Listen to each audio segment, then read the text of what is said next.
Горит Цветаевский костер осенним пламенем рябины.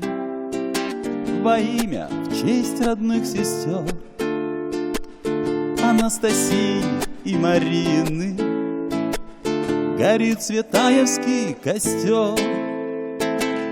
И каждый год костру гореть, пока мы памятью ранимы, и не засохнет древо ветвь Анастасии и Марины, Анастасии и Марины. Горит октябрьским тихим днем, теплом нам души согревая. Стоим в кругу перед огнем, их светлый образ вспоминая.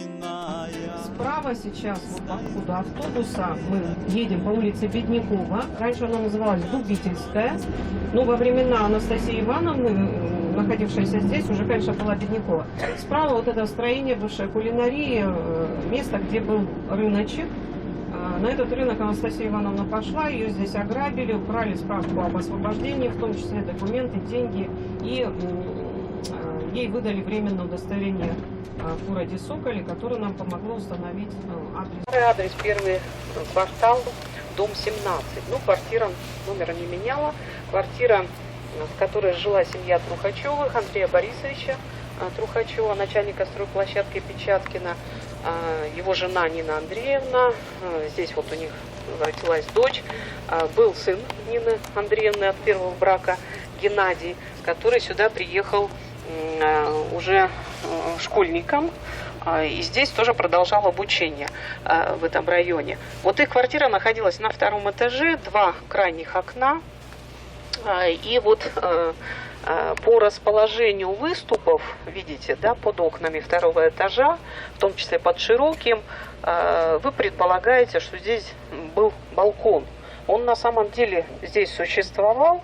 Мы предполагаем ее такую конфигурацию по фотографиям более позднего времени, предоставленным нам жителями Печаткина, в частности, Валентином Душичевым. Но выход был из той, и с другой квартиры, и Анастасия Ивановна вот из своей комнатки, а это угловое как раз окно, она вполне могла попасть на этот балкончик, отдохнуть на нем. И как утверждал Геннадий Васильевич Зеленин, она его называла внуком, бабушка там иногда и писала, то есть ее закрывали одеялом, и она сидя писала или письма, или вот над чем-то работала. И вот про этот дом нам сразу сказали, что здесь жило начальство Суханского производства. Может быть, по этой причине он один из самых крепких оказался. Квартиры, но все были коммунальные, в 40-е годы, да, и жители тесно общались друг с другом. Вот тут же Сергей Горкин сфотографировал жительницу, которая наверняка знала Анастасию Ивановну Цветаеву, выходящую и сидевшую на скамеечке. Скамейки здесь были 2. В 15 году, когда Ольга Андреевна приезжала, Трухачева, впервые в эту квартиру, еще при живущих здесь жильцах, нас гостеприимно очень приняли. Вот здесь была скамейка, мы ее фотографировали, здесь была скамейка. Ну, вот это последняя, которая исчезла. Ветка здесь. Да, палисаднички были, заборы, насаждения, цветы. Очень много цветов, как мне сказали, было именно в конце 50-х годов. Порта и Суханским комбинатом, оно вот, к сожалению, уже да, исчезает. Если у вас будет, да, такое желание поддержать наше намерение в обращении к главе Сокольского района Юрию Алексеевичу Васину, чем оно знаменито? С Цветаевыми, конечно, оно связано. Первая же слава Ольги Андреевны, когда она здесь оказалась в феврале 15 года, я у нее спрашивала, могла Анастасия Ивановна вот к реке выходить, да? Ольга Андреевна сказала, да, конечно, она должна была быть здесь, потому что все, что связано с рекой, она любила очень. Да, и Геннадий Васильевич подтвердил в прошлом году, что они часто здесь были с Ритой. Это была пристань Печаткина. Это был такой транспортный узел, который закрыли в 80-е годы. На старых фотографиях он вот выглядит, видите, очень оживленно, очень красиво. деревянная постройка специальная, да, доки, очень много здесь плавало вот самых разных катеров, да, судоходных, таких передвижных транспортных средств. Всех, кто понимает, да, почему у нас сегодня такая встреча под названием «Цветаевский костер». «Сокол» 6 лет назад присоединился вот к этой традиции. Мы действительно осуществили подготовку для первого костра Цветаевского на Вологодской земле с целью привлечь внимание к сохранению дома, находящегося по адресу улицы Фрунзе, 8. На 5-м костре мы уже говорили о том, что у дома появился хозяин в лице Кирилла Белозерского музея-заповедника по решению Министерства культуры, руководитель Михаил Николаевич Шарамазов. Я прошу его выйти сюда. Когда сказано, объявлено, да, мы планировали, конечно, что Цветаевский костер будет уже на территории перед домом, территория будет облагорожена. Но вы сами прекрасно понимаете, какие обстоятельства этому помешали. Тем не менее, это решение остается в силе, и все, наверное, будет происходить так, как мы этого хотим, для того, чтобы культура городская, культура района, культура Вологодской области, она не была какой-то отдельной, самодостаточной, она была связана с общероссийской культурой, чтобы это было поддержано вот таким мировым ощущением связей русских людей с Англией, с Францией, с Германией, со многими странами, где имя Цветаевых просто знак культурного единства, знак культурной исторической памяти. Вот это наше общее устремление, которое вы сегодня поддерживаете. Я надеюсь, все будет замечательно, да? Но самое главное нам сейчас начать с Цветаевского гимна, поэтому я еще прошу Татьяну и Александра сюда выйти, приготовиться тем, кто готов поддержать, знает этот текст, уловить мелодию. Мелодии очень разные Цветаевского гимна. Он именно наш такой вологодский. В Тарусе поют другой. Я прошу сюда выйти Сергея Лопотова, чтобы вы его увидели, автора текста этого гимна. Он опубликован и в Павлодаре в специальном сборнике. Даже там поют уже этот гимн. Очень нравится им эта песня.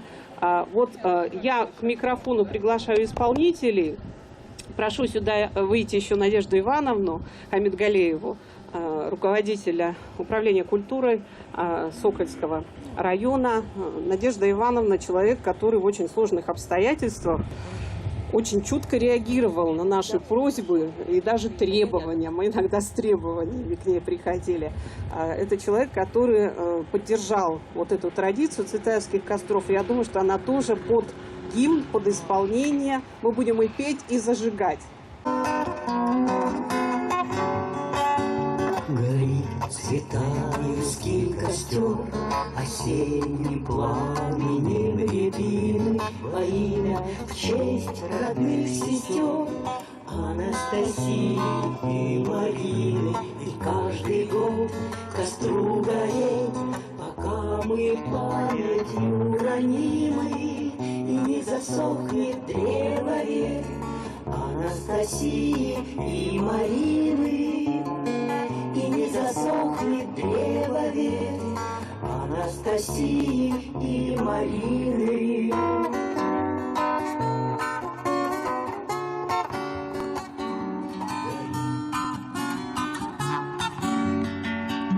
Их веки жизни день за днем, стихов стихим, дум и мысли горит рябиновым огнем. Поленья жжет, как осень листья, и каждый год костру гореть, пока мы памятью ранимы, и не засохнет древо ветвь Анастасии и Марины. И не засохнет древо ветвь Анастасии и Марины. Друзья, добрый день. гости. Мы рады вас всех видеть в нашем городе Соколе, на Цветаевском костре. Именно имя Анастасии Цветаевой, Цветаевский костер, стал таким знаковым уже событием в культурной, в литературной жизни нашего города. Это, наверное, то событие, которое связывает сегодня наш небольшой, маленький провинциальный город Сокол с историей, с культурой не только Вологодской области, но и всей нашей большой страны, Российской Федерации. Я благодарна всем почитателям таланта литературы 20 века, всем почитателям творчества Анастасии Цветаевой за ваше неравнодушное отношение к ее творчеству. Конечно же, огромное спасибо хочется сказать и Елене Витальевне. Вот благодаря таким людям, да, пропагандируются литературные традиции, и благодаря ей, наверное, очень многое делается по пропаганде творчества Анастасии Цветаевой в нашем городе. Очень приятно, что сегодня с нами Кирилло-Белозерский музей-заповедник Михаил Николаевич, и мы надеемся, что уже через несколько лет, да, Фрунзе 8 и имя Анастасии Цветаевой будет вот огромной большой точкой в литературно-туристической карте Вологодской области. Со своей стороны хочется сказать, что администрация Сокольского муниципального района и дальше будет поддерживать эту литературную традицию и прикладывать все усилия, чтобы имя Анастасии Цветаевой жило. И я думаю, что я здесь перед всеми могу пообещать, что в этом году мы все-таки снесем злополучное здание, да, вот, которое стоит рядом с домом, и уже на следующий год можно будет проводить Цветаевский костер именно там. Но сегодня мы выбрали для организации Цветаевского костра тоже очень замечательную площадку. Вы видите сзади, впереди вас, да, сзади меня наша великолепная река Сухана, и место это тоже очень символично, потому что когда-то давным-давно здесь была деревня Медведева, деревня Соколова, именно те две деревни, от которых пошел вот город Сокол, да, то есть здесь мы тоже находимся не случайно. Сегодня я вам всем желаю прекрасного, хорошего настроения, и погода нам помогает в этом. И, конечно же, получить удовольствие и от природы, получить удовольствие от общения, от прекрасной музыки, от прекрасных стихов. И надеюсь, что этот день останется у вас в памяти как один из замечательных дней. Михаил Николаевич, пожалуйста, приветствую. Добрый день будущего, потому что в настоящем Кириллов еще ничего не сделал для Цветаевского дома. Единственное, что и дом, и территория оформлены теперь в музее, это наша собственность. И я, к сожалению, о том, что мы в этом году ничего не успели сделать, но вы сами понимаете, что пандемия сбила нам все карты и спутала наши планы. И надеюсь, что на будущий год все будет иначе. Но видя вас, видя ваши лица и ту золотую осень, которая стоит на дворе, надеюсь, что все будет замечательно, и мы с вами будем встречаться в совсем других условиях и совсем другой обстановке. Но самое главное, что есть Елена Витальевна, есть вы, и память об Анастасии Ивановне, память о семье Трухичевых на этой земле не погаснет и останется у всех как яркое, светлое и очень нужное для всех нас воспоминание. Спасибо вам. Но она написала свое приветствие. Дорогие друзья, приветствую вас на Цветаевском костре памяти. Год трудный, но мы вместе, и это замечательно. Вспоминаю с теплотой нашей встречи в прошлом году. Спасибо вам за память о всех членах нашей семьи Цветаевых. Я благодарна и сотрудникам Кирилло-Белозерского музея-заповедника, которые приняли на хранение экспонаты будущего музейного центра в Печаткино, и сотрудникам Краеведческого музея в Соколе за участие в судьбе Цветаевского дома, а также в подготовке и проведении Цветаевских костров на Вологодской земле. И в Москве ждут своего часа отправки новые экспонаты. Я эту коробищу видела. Ну и к этой коробке еще Ольга Андреевна постоянно что-то добавляет, что-то находит.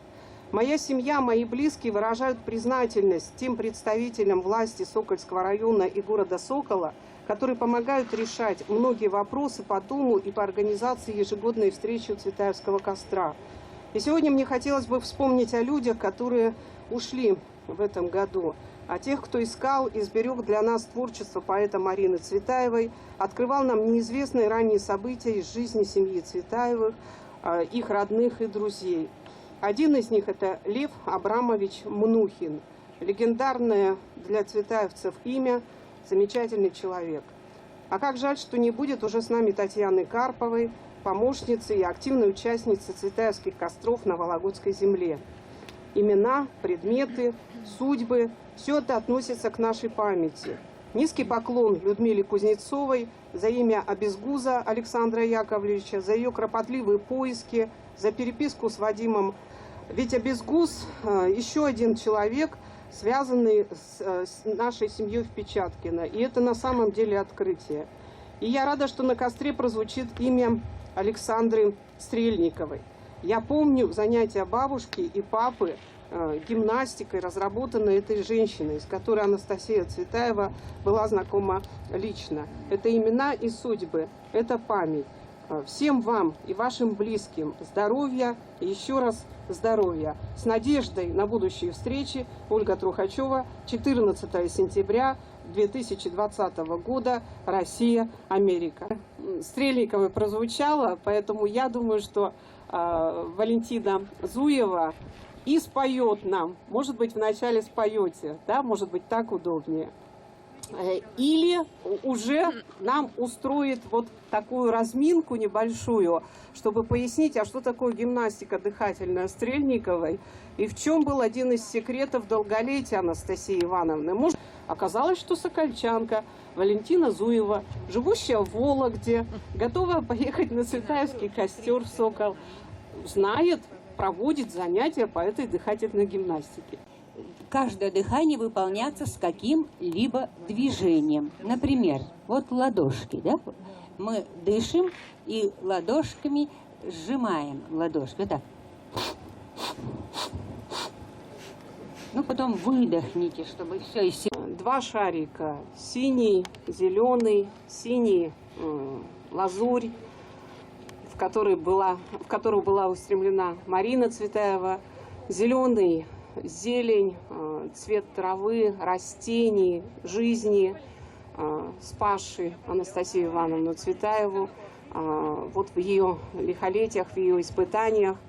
И у нас всегда эти два шарика запускают дети.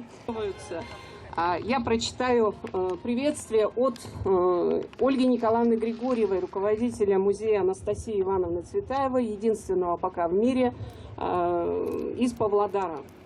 Дорогие друзья, с берегов Иртыша к берегам Суханы мы шлем свои сердечные поздравления всем, кто собрался на 6-й Цветаевский костер на Вологодской земле. Как радостно думать, что в разных странах, на разных континентах множество людей объединяют любовь к творчеству сестер Цветаевых, к их высокой духовности и неугасаемому горению. В Павлодаре 16-й Цветаевский костер пройдет 27 сентября, в день рождения Анастасии Ивановны Цветаевой, чья судьба связана с Вологодским краем.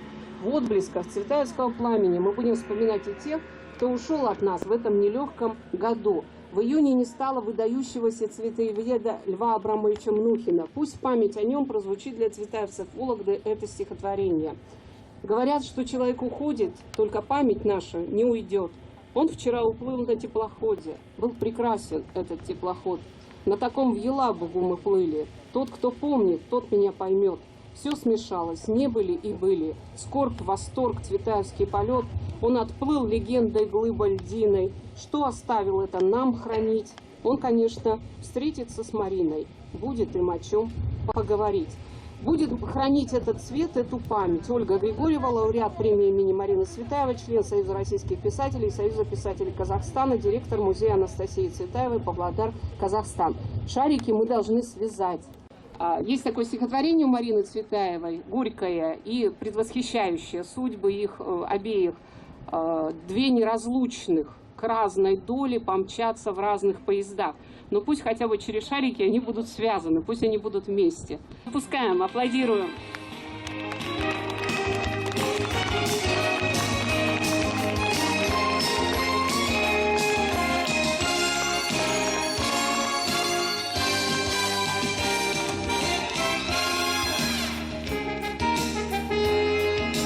высоко себя хорошо чувствует. Выходите, читайте, пожалуйста, в любом порядке. Двигайтесь, да? Выходите сюда, те, кто хотел бы прочитать, сказать, не бойтесь. Добрый день, Альбина Сберегаева, Вологда. Я вообще очень редко читаю стихи. Это требует каких-то нравственных, моральных, духовных затрат. А мы их тратим на всякую ерунду. И на поэзии, получается, совсем нет времени.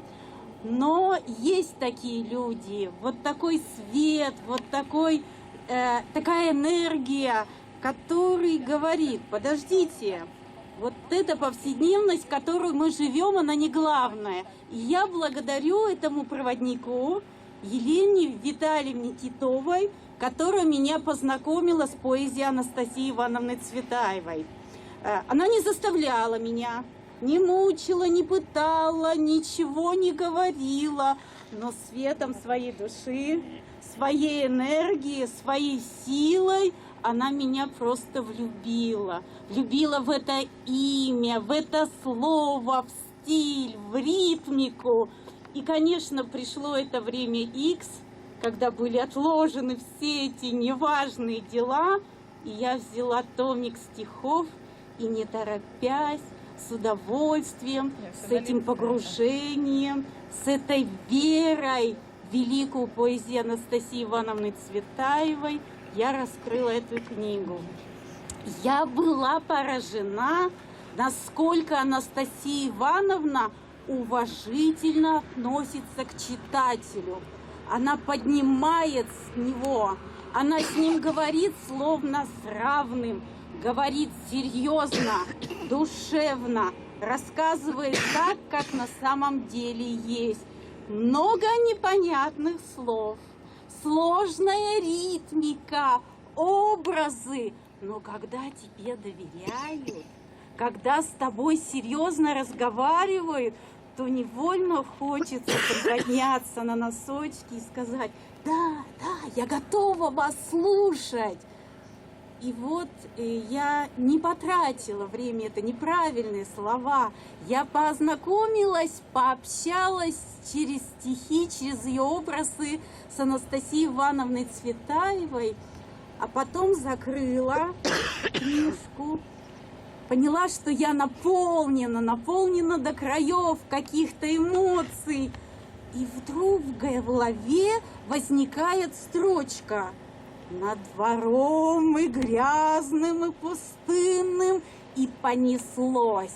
Вот это тот самый хук, вот этот самый крючок, когда невольно из всей золотой поэзии вдруг тебе начинает что-то отвлекаться. Елена Витальевна, вот очень странно с этим стихотворением. Мне такое чувство, что я его знаю. Я его знала, я его слышала. И, наверное, даже написала его я. Вернее, вместе с Анастасией Ивановной Цветаевой. Я очень стесняюсь, у меня нету опыта чтения стихов, тем более работы на микрофон. Я буду подглядывать. Я считаю, это не очень правильно, но мне хочется, чтобы слова звучали точно, а окончания вообще звучали словно музыка. Над двором и грязным, и пустынным в небе первая горит звезда.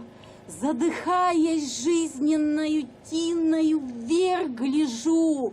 Когда же, о, когда, крылья распахнувшись за спиною, и скорбя о тех, кто еще тут, без помехи тела, без конвою, пронесусь я вечером вот тут, над двором и грязным, и пустынным, над тобой ушедшая земля, до скончания лет сей мир покинув, и тревожным жалобам в меня. Знаю, это за собою ты меня зовешь, ушедший друг, связаны единою судьбою, введены в единый света круг. вечером, как облако над скинией, ты таинственно мерцаешь мне, благодатная звезда пустыни, указующая путь во тьме. Благодарю вас. Тамара Ивановна, город Вологда. Цветаева очень любила старую Москву. Из этого цикла стихи я и хочу вам прочитать. Облака вокруг, купола вокруг. Надо всей Москвой, сколько хватит рук, возношу тебя, бремя лучшее, деревцо мое и весомое. Наконец-то встретила надобного мне. У кого-то смертная надоба во мне. Что для ока радуга, злаку чернозем, человеку надоба человека в нем. Мне дождя и радуги и руки нужней. Человека надоба рук в руке моей. Мы группа «Осколки мыслей». И мы для вас сегодня споем песню на стихи Марины Цветаевой «Колдунья». Яревые страсти мои велики, вся жизнь моя страстная дрожь. Глаза у меня огоньки, угольки, а волосы светлая рожь. И тянутся к ним из хлебов васильки, загадочный век мой хорош. Загадочный век мой хорош.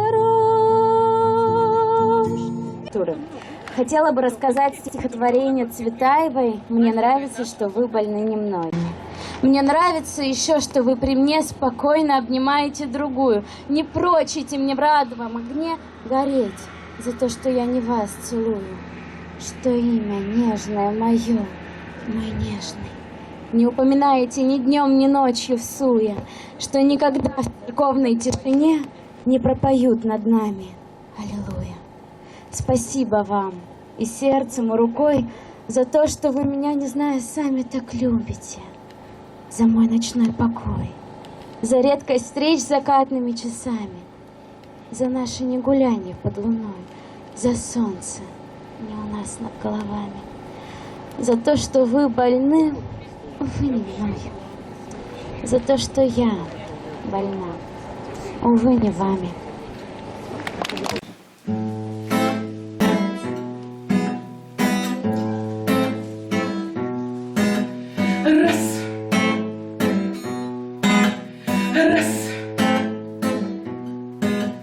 Расстояние версты мили нас расставили, рассадили, чтобы тихо себя вели по двум разным концам земли.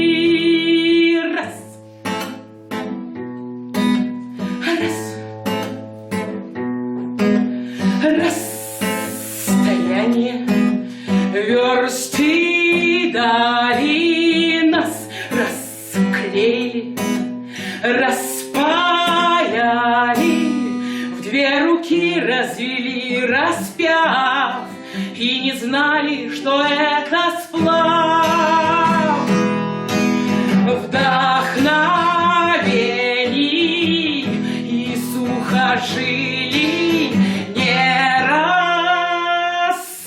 рассорили, рассорили, расслоили стена даров, расселили нас, расселили нас, расселили нас, как орлов, расселили нас, расселили нас, расселили нас, как орлов. Заговорщиков версты дали, не рассорили, растеряли по трущобам земных широт, рассовали нас, рассовали нас, рассовали нас, как сирот. Рассовали нас, рассовали нас, рассовали нас, как сирот. И раз,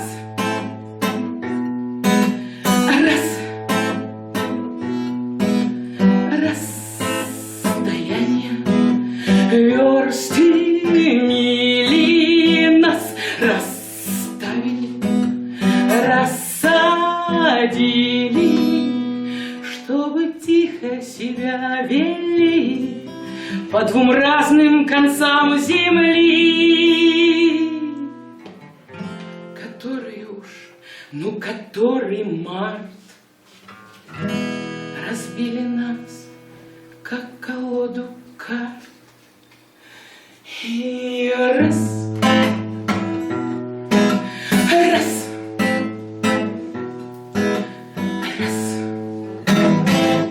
И каждый год костру гореть, пока мы памятью едины, и не засохнет древо ветвь Анастасии и Марины, и не засохнет древо ветвь Анастасии и Марины.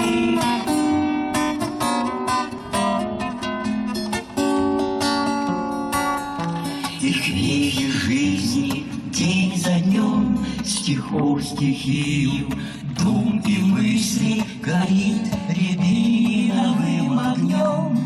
Поленья жжет, как осень листья, и каждый год костру гореть, пока мы памятью ранимы, и не засохнет древо ветвь Анастасии и Марины, и не засохнет древо ветвь Анастасии и Марины, и Марины.